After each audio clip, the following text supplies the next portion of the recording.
Welcome to Inside West Point, Ideas that Impact. I'm Brigadier General Shane Reeves, the Dean of the United States Military Academy at West Point. Through a series of discussions, we will show you a different side of West Point, where we will make even our most complex initiatives accessible to broad audiences, and give you an inside view to our cross-disciplinary work, which is being applied throughout the world. Mr. Musk, thank you very much for being here, sir. We appreciate it. It's an honor to be here. Yeah, it's really a great honor. Well, we're really excited for you to help us kick off our intellectual theme, Human in the Machine, which is leadership on the emerging battlefield. And we want to make sure that the Academy and the cadets are focused on not tomorrow, but the next 20, 30, 40 years. And underlying the entire theme is an emphasis on the importance of preparing cadets for future warfare, and really where humans and machines intersect.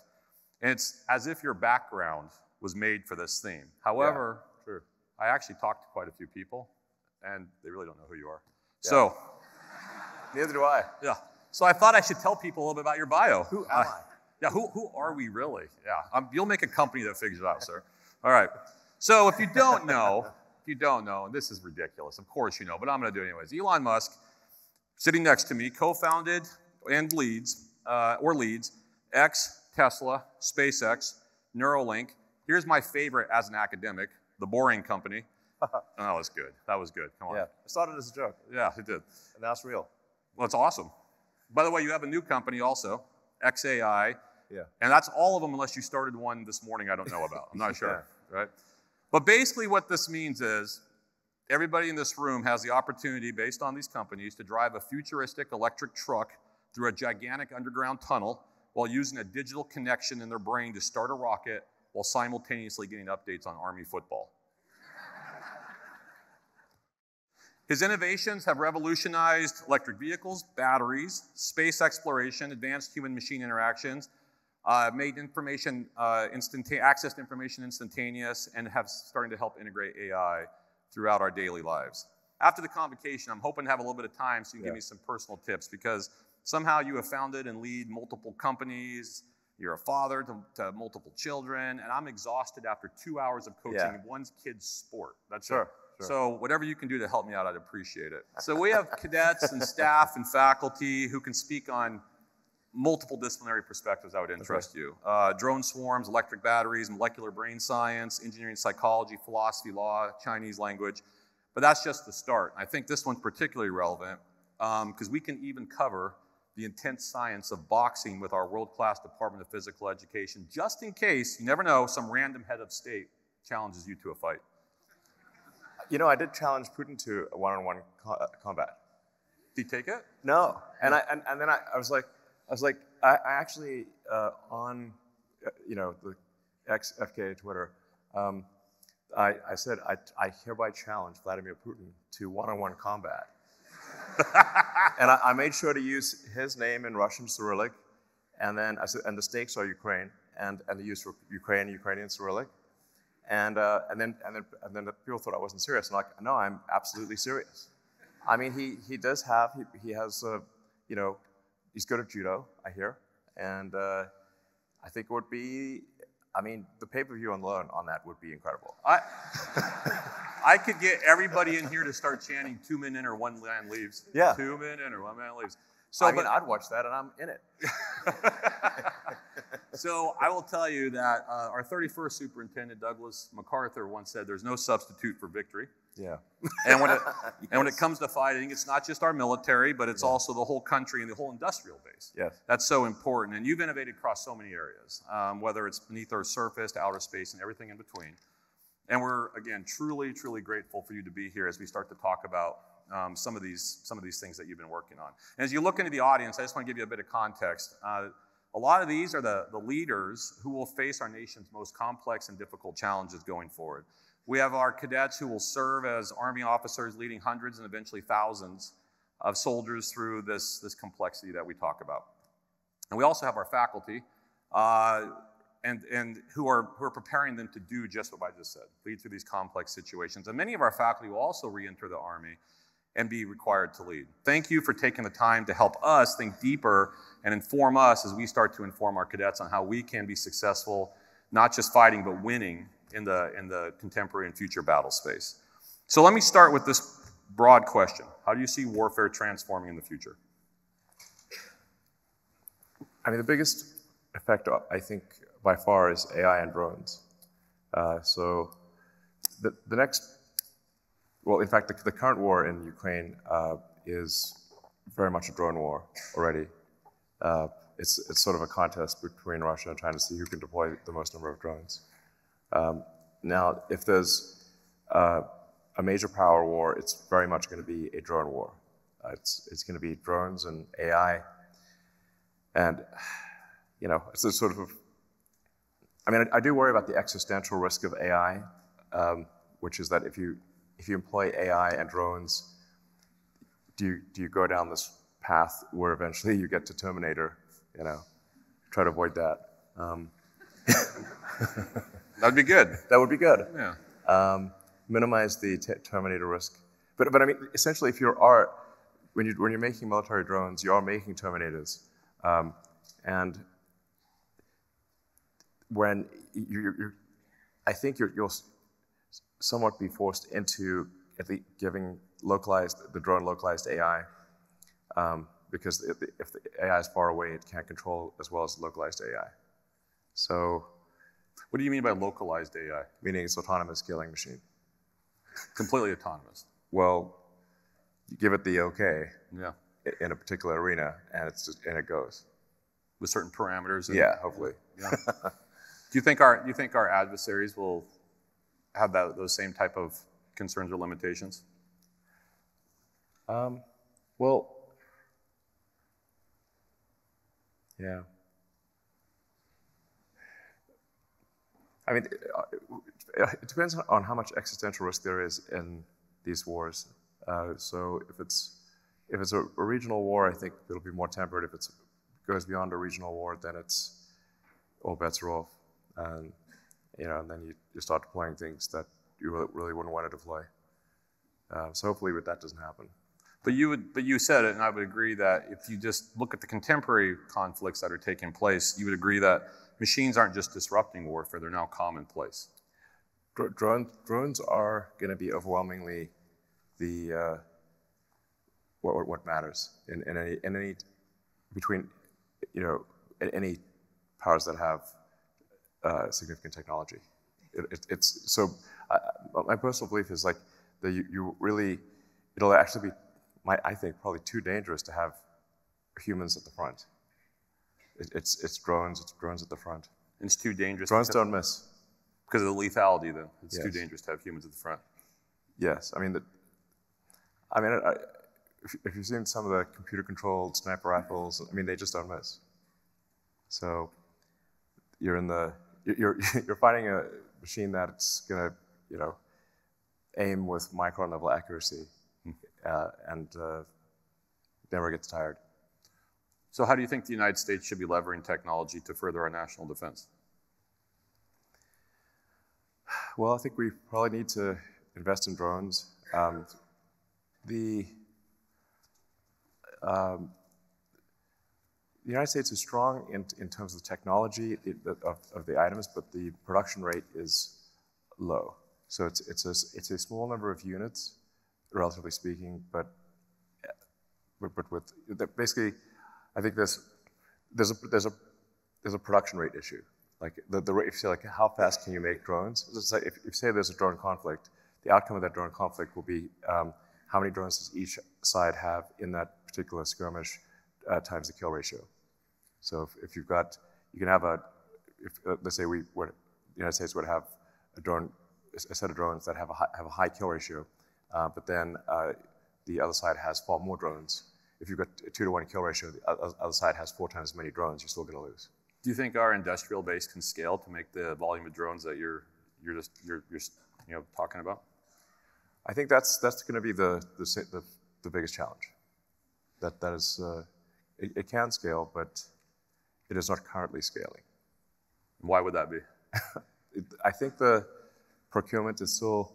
I mean, I read a lot of military history and actually the thing that I go to sleep with is usually an audio book on military history of one kind or another. So I find the subject very interesting. And one of the things that tends to happen is that countries pretty much are geared up to fight the last war, not the next war. And it's hard to change. I mean, if you look at the uniforms at the start of World War I and the tactics and strategies they used at the start of World War I, they were not significantly different from the Napoleonic era. You know, the French were marching into war with brightly colored uniforms. Look great. That's not what you want to be. You know, when someone's trying to point a gun at you, you don't want a great-looking uniform. You want a uniform that blends in. So there's a tendency to be gearing up to fight the last war. And the last war the U.S. fought was kind of the Cold War, I guess. So it usually takes like some kind of shock factor to adjust. I would recommend adjusting now. And you are seeing some startups like Anduril and a few others that have a different mindset. But it's really, it's going to be, can you make a lot of drones? And what's the kill ratio? That's what it comes down to. So there was recently a report that said that President Zelensky said by February 2025, there'll be 1 million drones produced by the Ukrainians. So it seems like it's doable, and this might be a process question. And we'll talk about process in a second. But as you were just talking, I was thinking about it, and you said that you can't have humans at the front. And so you haven't created a company that's solved aging yet, have you? No. Okay, so in 100 years. I wonder whether we should solve aging. There's That's a great point. Yeah. I'd like to wrap it up sometimes, right? Well, it's like, yeah. How long do you want Putin and Kim Jong-un to live? Yeah, that's a great point, yeah. But let's say they'll get it first. Let's say you go forward 50, 100 years. How do you envision this evolution? And I think this might get to Neuralink. How do you see this evolution between the human, who maybe can't be at the front any longer, the technology's at the front, yet keeping them integrated and synchronized? Like, how is that going to work in your mind? I mean, so communications is essential. It is actually very important to have space-based communications that cannot be intercepted, which is Starlink. What Starlink offers. Starlink is the backbone of the Ukrainian military communication system because it can't be blocked by the Russians. Essentially, it's the only thing that can't be. So on the front lines, all the fiber connections are cut, the cell towers are blown up, and the geostationary satellite links are jammed. The only thing that isn't jammed is Starlink. So it's the only thing. And then GPS is also jammed. The GPS signal is very faint, but Starlink can offer location capability as well. So it is a strategic advantage that's very significant. And when you're trying to communicate with the drones need to, basically, they need to know where they are, and they need to receive instructions. So if you don't have communications and positioning, then the drones don't work. So now, that's quite important. It's essential. But you find it important that there's still that communication between the human and the machine or the drone. Yeah. Yes. There's like, it's a different question of like where are things like right now versus where will things be in 10 years. And I have to say, I do look at the future with some trepidation. I have to have some deliberate suspension of disbelief to sleep sometimes, because I think we're headed into a pretty wild future. And I'm naturally an optimistic person, so but AI is going to be so good, including localized AI. I mean, at the current rates, you'll have something that's sort of rock level AI, probably that can be run on a drone. And so you could literally say,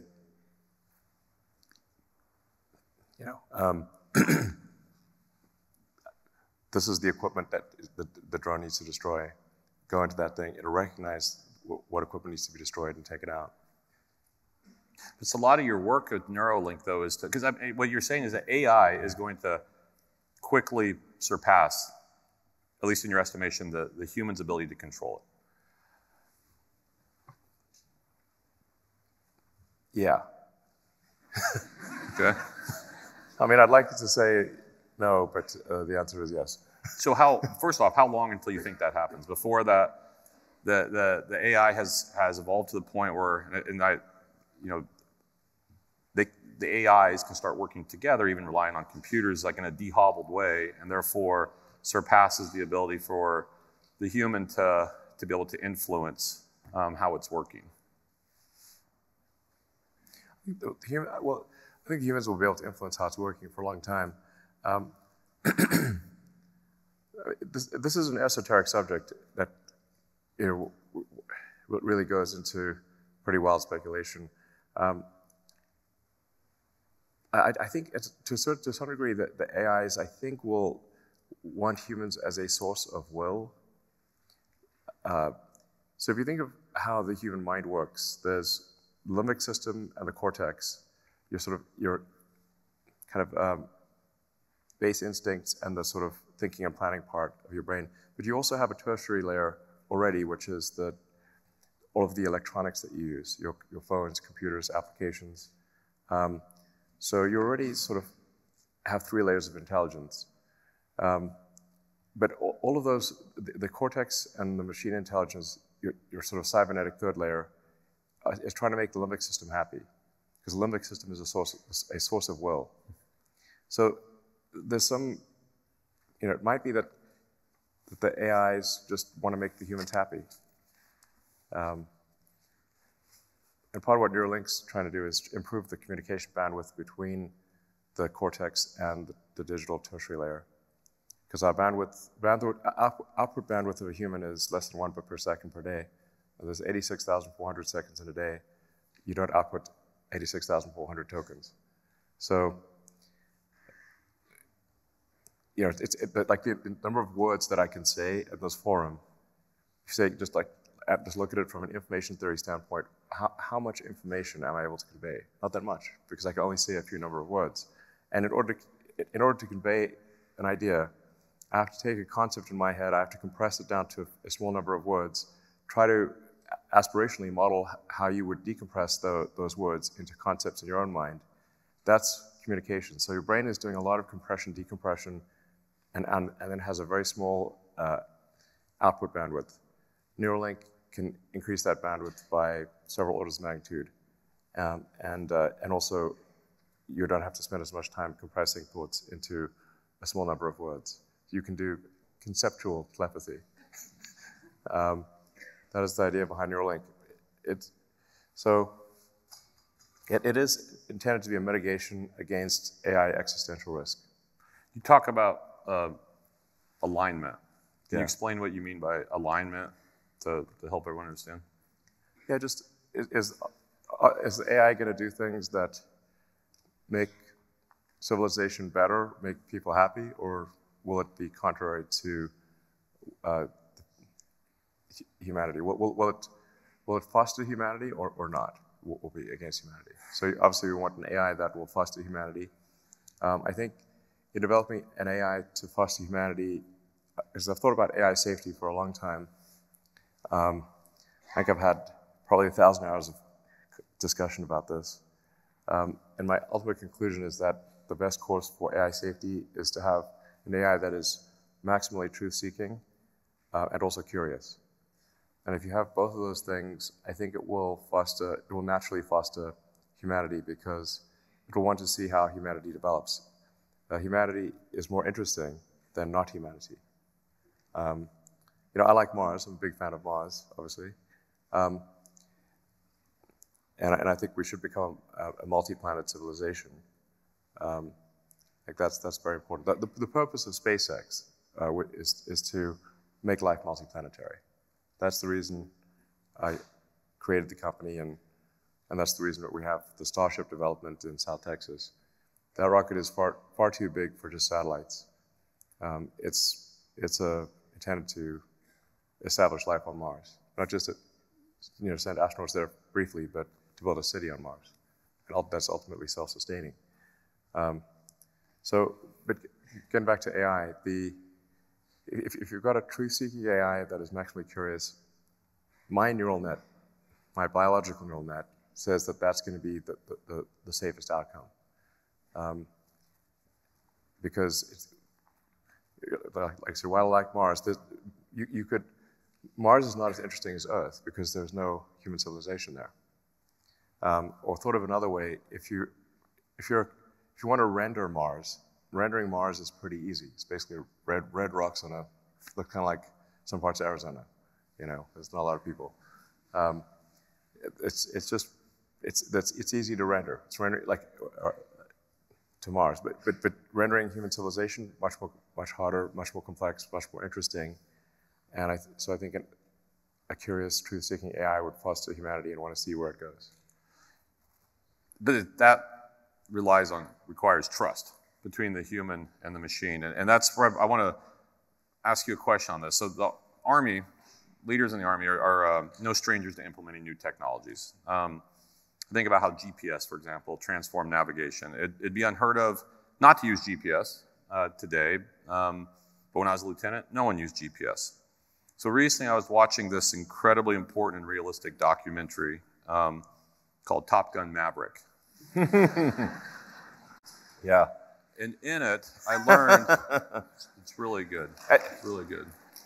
I mean, if you don't want to think about the plot too closely, but it's a great movie. It's a fantastic movie. I learned that Tom Cruise is actually not an actor. He's like a pilot, apparently. But yeah. He taught me something really important in it. He says it's about the pilot, not the plane. And that's right before he defeats a fifth-generation fighter with a 1970s built F-14, right? Yeah. Yeah. So. I mean, you should just go with the biplane. Yeah, there you go. Tom Cruise could do it. Stop with camel. But in it, it's a bit of a cynicism or a cynical view of the need for technology. It's like, hey, technology is superfluous. Humans can do it, but we know that's not the case. No. I don't question Tom Cruise, Elon. I don't ever question Tom Cruise. No, I'm just kidding. I guess the question is, how do we get humans to be able to trust the machines? Because there is a lot of stories. For example, we just recently had a conversation where Apache pilots were given new technology, and they were like, we're not going to use it because we don't really trust it. And so they didn't use it. And so when new technology is implemented, we have to be able to trust it, especially if it's going to be the difference maker to win. So how do we do that? How do we build the trust between the human and the machine? Well, I think we shouldn't just automatically trust these things. I think you want to test it out. You do a lot of testing and see how it actually works in a conflict at small scale, and then scale it up if it's effective. Yeah, I mean, I have to say, I'm not sure, for example, that there is fortunately this is not an Air Force gathering, but I'm not sure there's a lot of opportunity for fighter pilots. Because I think if you've got a drone swarm coming at you, the pilot's a liability in the fighter plane, to be honest. So, if you say, you compare a drone versus a fighter plane, how easy is it to make a drone? You can. It's an order of magnitude, maybe 100, at least 10, maybe 100 times easier to make the drone, and you can afford to sacrifice the drones. Whereas the pilots, you don't want to sacrifice the pilots. So my guess is that actually the age of human-piloted fighter aircraft is coming to an end. If that's the case, then there's a question that is oftentimes debated in law and ethics debates about killer robots. Yes. And really, are these things that should we be willing to lean so forward with the technology that we start to supplant the human pilot with the technology, and where does that go? And so what are your thoughts as we talk about technology replacing humans on the battlefield? Well, I guess what I'm saying is that at the front of the battle lines, it's going to be just drones. And any humans caught in the crossfire are going to will be killed instantly. So then it's irrelevant. It's just going to be the way military operations take place. There isn't going to be. If you make the choice to be there, then you're at a significant disadvantage. Yeah, I mean, I think it's just think like you've got drones that are constantly scanning. They're scanning in infrared, scanning invisible. There's thousands of them, or tens of thousands. You mentioned 1 million that Ukraine's going to make.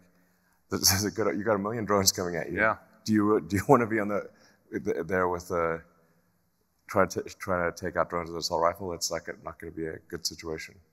I mean, I think that there is something where if you go fully analog, where if you can do sort of an EMI, like electromagnetic explosion of some kind that could take out all electronics, but then your electronics are going to go too. So you're going to go either fully analog or fully digital.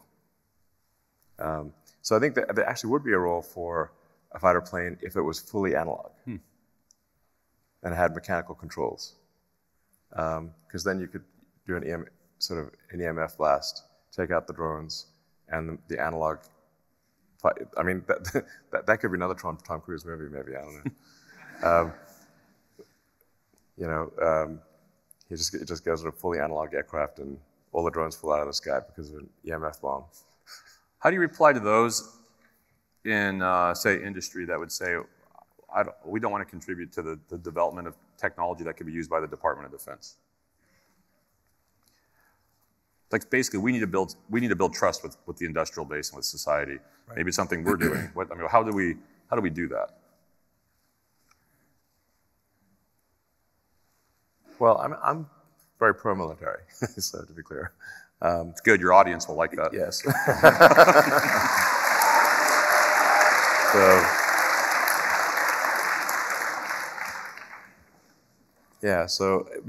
I think if there's a significant conflict, the U.S. industrial base will switch quickly to military production, just as it did in World War II. Is it quick enough? I don't know, but that's what will probably happen. But yeah, AI and drones, that's the future of warfare. And I mean, tell me if I'm missing something here. But. Where do you see the domain of space? Space, space is. I mean, space is the ultimate high ground. So it really goes. Space is big, real big. It's like whoa. If you ever see like Earth to scale with the sun, and just like wow, we're just like a tiny little dust mote, floating around space. That's Earth.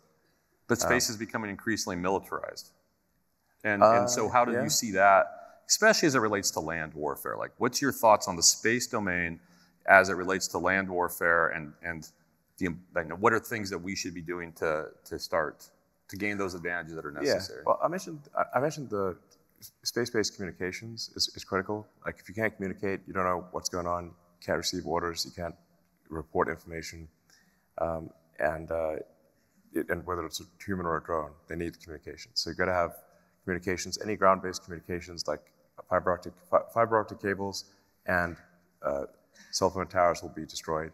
So it's basically all you've got are basically analog radios, and then but for any kind of data communications, it's space-based. And then while GPS has been effective for a long time, GPS jamming at this point is pretty easy because the GPS signal it's a weak signal, so it's easy to do GPS jamming. So having sort of a next generation system that can provide positioning is going to be very important. Space can also probably offer, the ultimate weapons where you just have, tungsten cannonballs from orbit. How about offensive weapons in space? Do you see those? That's what I mean by rods from God. Yeah. So if you have they talked about this in the Star Wars program in the 80s, but this is certainly something that can be done, which is you have just kinetic weapons from space or space-based lasers.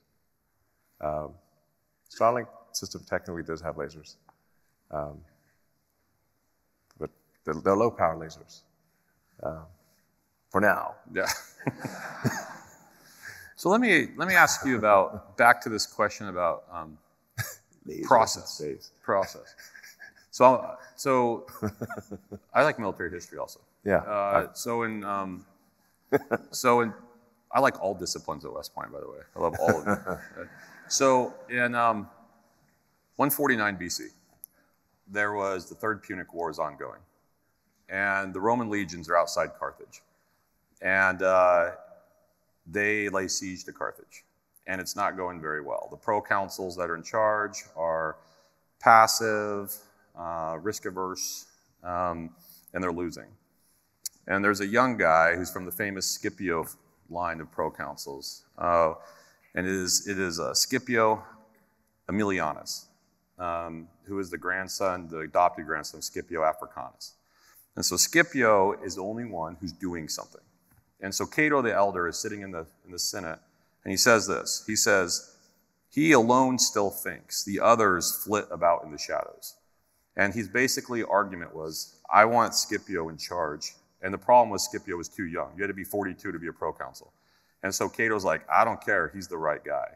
And then what does Scipio do? He goes in and he puts juice into it, he's innovative, and obviously we know how the Third Punic War ends because we know about Rome and not Carthage, right? So what Cato was getting at is this need for innovative and creative and entrepreneurial leaders, right? That's what is necessary. And so processes are only as good as those who lead it. And so what are the traits you look for in those who lead your various businesses and enterprises? Well, I'm very much in technology. So for me, if somebody is going to lead something in technology, they must themselves be good at technology. Meaning that if they're going to lead something that involves complex engineering, they must themselves be good at engineering. They don't necessarily need to be the best engineer on the team, but they need to be very competent in their field. So this is incredibly important. To me, if somebody is leading a given engineering field or engineering department and they are not good at that, then that would be like a cavalry captain who can't ride a horse. Problem. Great leader in every way, except can't ride a horse. And then you got to charge into battle, and the cavalry captain falls off the horse. It's not inspiring. So, cavalry captain must be able to ride a horse. That's actually, they don't need to be the best horse rider, but they must be competent in this regard. Otherwise, they cannot evaluate the talent of the team, and they don't understand the technology that's being developed. This may seem like a simple thing, but it is often the case that this is overlooked. I don't want to pick on the CEO of Boeing, but he's got a degree in accounting or something, which I think that's the key. You want to have like someone who knows how airplanes work, running the airplane company. I guess I have to cross out my job at Boeing CEO. There goes. Yeah. Can't do that. No, but I mean, it's like you want to not be it's just if you're running an airplane company, you should know you should know how airplanes work and how they fly and how to design an airplane. I think that's pretty important. So I think it's vital. But how do you create innovative intuition in those that work for you? I mean, you're famous for trying to gain efficiencies, create better processes, pushing to try to gain those not just efficiencies but effectiveness. So is it possible? Can you build this innovative intuition in a person? Well, I think it is possible to learn to be innovative. A lot of times, for any given thing, you have to say, did you try? This may sound obvious, but actually try. Like if somebody might wonder, well, can I be innovative? Well, have you tried? Just try thinking of interesting ideas. I do find a good source of innovation is if you read about a whole bunch of fields, you can cross-fertilize ideas from one field into another. And so you can synthesize, so you take, say, SpaceX and Tesla. The automotive industry is very good at manufacturing. In terms of manufacturing complex machines at volume, the automotive industry is the best. Now, rocket industry, space industry is very good at advanced materials and making things very light. And so taking advanced materials and mass optimization concepts from the space industry, applying it to automotive, and taking automotive mass manufacturing techniques and applying it to space was kind of like a superpower. But that's interesting, because when you think about it, when you're talking about innovating, though, and you said people can try, that means you have to be willing to let them fail. Yes. And so where do you draw the line between recklessness and being overly cautious? No, if you're not failing at least some of the time, you're not trying hard enough. You have to fail some of the time.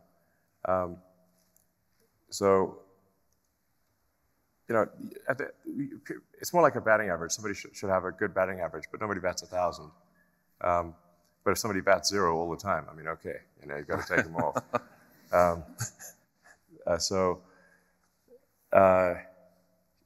You know, so I think I do have this sort of very simple first principles algorithm that I think could be quite helpful. And I sort of say it as a mantra to myself because I've made this mistake so many times. So the first element is for any given thing, make the requirements less dumb.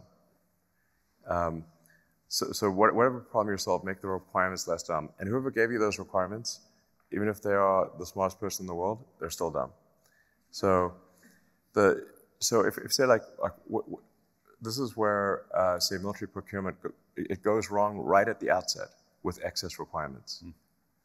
So you'll get sort of this giant document of requirements that actually should be like 1 page. So step 1, make the requirements, simplify and just make the requirements less dumb. Because if you don't do that as the first step, then you can get the right answer, but to the wrong question. If the question's wrong, it doesn't matter. So then step 2 is delete the part or process step. Delete. And if you're not putting in, if you're not adding back 10% of what you deleted, you haven't deleted enough. Again, this stuff sounds, I think, maybe very obvious, but it's very effective. But it goes to the ideas like if some of the ideas that you're doing don't fail, you're not trying hard enough. And then only the third step is to optimize the thing. And if I say like, what's one of the mistakes that I see smart people making all the time, especially smart engineers, is optimizing a thing that should not exist. Sounds obvious.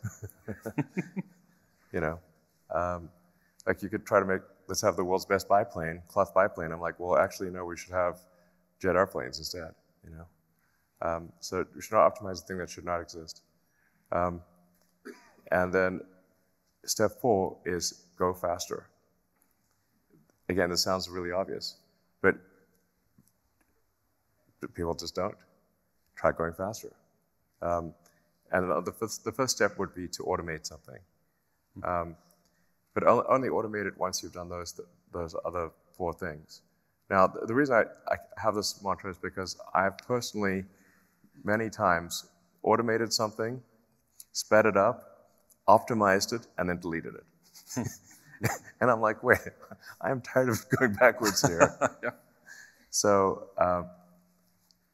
if you run that simple algorithm in many arenas of life, you will be shocked at how effective it is. So shockingly, we are already running out of time. So let me ask you this.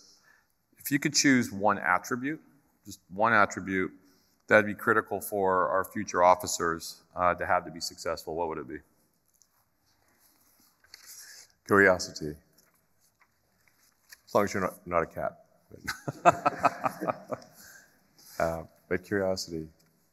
Try to read as much as possible, learn as much as possible, and in many different fields. And apply critical thinking to anything that you're told. Thank you. So I'd like to say on behalf of Lieutenant General Gillen and the the entire Academy, we're really thankful that you're here. We're really thankful you took the time to help us celebrate the excellence of the faculty and the cadets, and really sharing some wisdom with us, because we're really thinking about what do we need to do to be successful, because we have a very important mission, which is a no-fail mission, which is we have to fight and win, and we're laser focused on that. Yeah, well, I mean, in my view, or I think probably a lot of people's views, America is like Atlas holding up the free world, and you are the arms of Atlas. So. Thank you, Mr. Musk.